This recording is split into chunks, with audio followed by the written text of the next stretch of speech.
Ayun na nga guys, hello, this is your Isa Lakwachera. Ayan. Yun, dahil naputol yung video natin sa pag-harvest ng ating mahiwagang potato. So, babalik tayo sa ating, kukuha tayo ng, ito, ano ba ito? Ito yung, dito, panguna, yung, so, haharvestin natin yung ating, yung tinanim kong, ilang perasong potato. Tapos, ayan, ito wala na ngang mga dahon. But, take note guys, wala na yung mga puno niya, no? Pero yung potato nandito, ayan, oh, ayan. So, hanapin natin kung may tumubo ba talaga siya guys. Ayan. Oh, diba? Ayan. So, pag tamad-tamad, walang tamad-tamad, ayan, may harvestin ka talaga. So, tingnan natin kung talagang ayan. Ayan. So, yung potato, organic, walang halong chemical, imagine. Yan. So, tingnan natin ilang piraso kukuha natin. Kasi wala na siya eh. Ano na siya? Matagal na. Itong na tanim. Ayan. Oh, may baby pa oh. Super liit. Ayan. So, haharvestin natin yung ating iwan ko, ilang puno to. 3 yata lang to. Ayan. O, diba? So, habang nag-vacation ako sa Pilipinas, dahil, ayan. Pero, hindi ko alam kung nakalimutan ko ilang puno tong tinanim ko. Kaya, idig natin. Kasi hindi ko man alam. Wala na yata. Yun lang. Pero marami to eh. 3 puno yata to. Kasi mostly, 3 puno yan. Mga 3 saing mo din. Ganon. Ayan. Hindi pala siya, yun, liit-liit. Kasi, ayan, tingnan mo. Ito pa pinakamaliit. Yung potato. Diba? Ayan. Gano'n sila kaliit. Siyempre, hindi na yan makakain. Pero, eto pa. Meron pa pala. So, ayan. Ilang piraso lang naman kailangan ko. So, okay na yan. Pero, mukhang mayroon pa to eh. Kasi, malalim siya. Alam ko, ayan. Super liit. Ayan. Cute! Hindi ko alam kung saan ko nilagay. Ang alam ko lang, ito pa, here.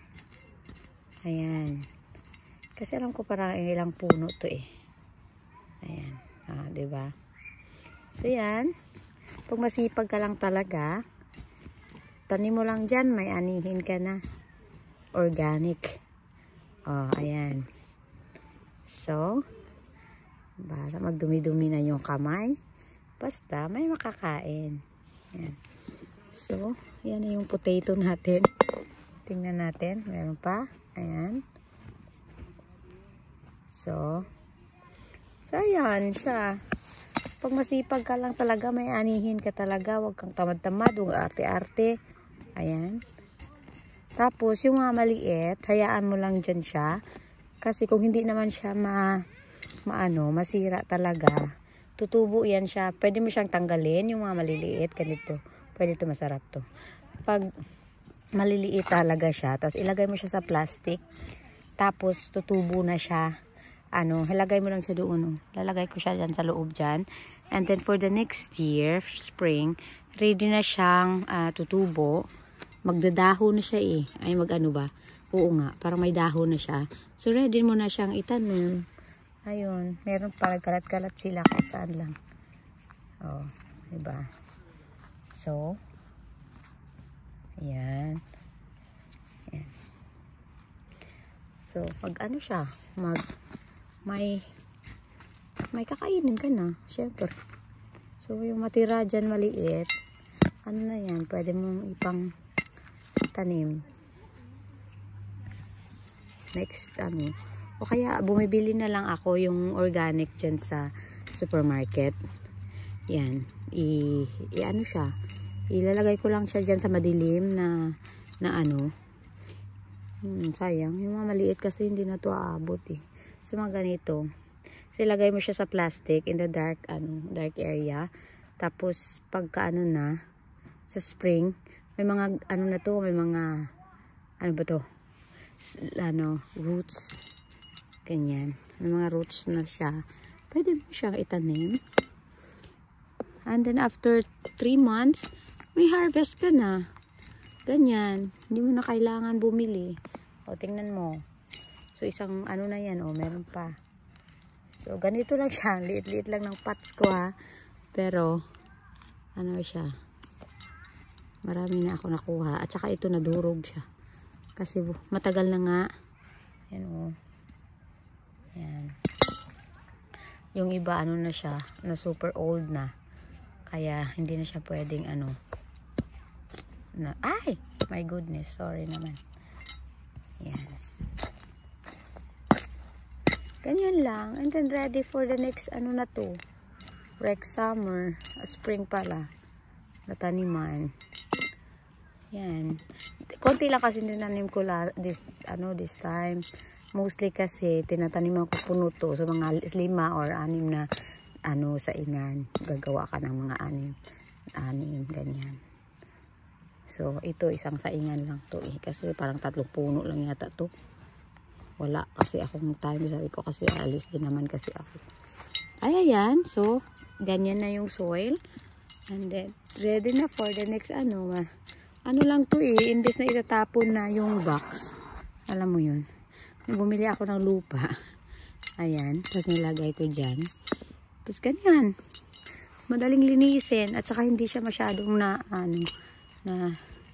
nasisira sa mga kung ano-anong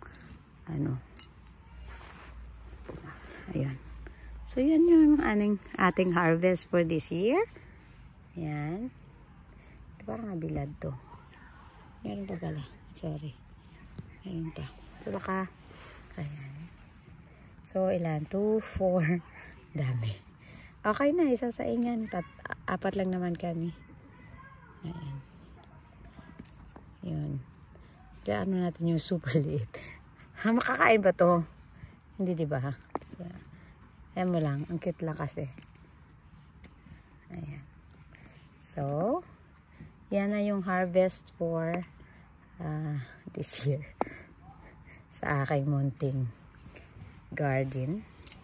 Itong maliit kong garden na to, marami akong gustong itanim dito eh.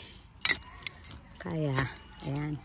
So, yan is ito yung estragon nga. Sarap to yan, lagay mo sa magawa ka ng dips for chips. Ayan. So, ayan, malinis na siya. Hindi na yan tutubuan kasi mag-winter na, hindi na yan tutubuan ng grass. So, ready na yan taniman ng potato again. Ganito lang na maguna dito. Ganyan.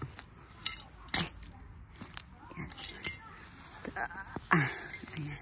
Ito kasi namumulaklak to eh, pero hindi kasi to, ang ganda lang ng bulaklak niya pag summer, pero hindi siya talaga plants na ito galing lang to, galing doon, wala nang bunga.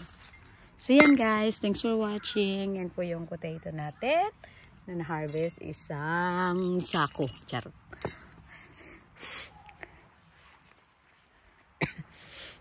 Try natin kaya ito kung matamis to.